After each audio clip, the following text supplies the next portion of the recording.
Saudi আরবের এক অন্ধ হাফেজ, তাকে ডেকে প্রশ্ন করা হলো, আল্লাহ তোমাকে চোখ দে নাই, তুমি না দেখে আল্লাহর কোরআন মুখস্থ করেছ, তুমি বলো আল্লাহ যদি তোমাকে চোখ দে তুমি সর্বপ্রথম কি দেখবে?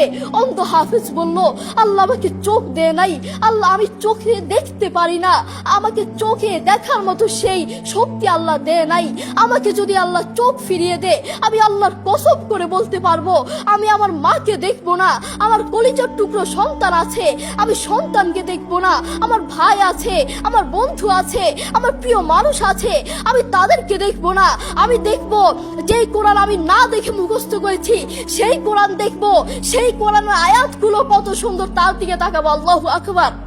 আমরা আমাদের কথা বলছি, আমাদের চোখ থাকতে আমাদের কোরআন পড়ার সময় হয় না।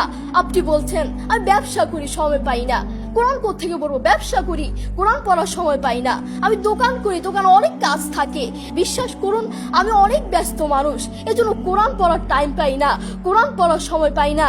প্রিয় ভাই, আমি আপনাকে বলতে চাই আপনাকে সময় কে দিয়েছে? আপনাকে সময় কে দিয়েছে? যে আল্লাহ আপনাকে সময় দিয়েছে সেই আল্লাহর জন্য আপনি কোরআন পড়তে পারেন না। আপনার চেনা ফলমান আসমানের নিচে জমিনের উপর আরেকটাও হতে পারে না। কথা বলেন ঠিক কিনা?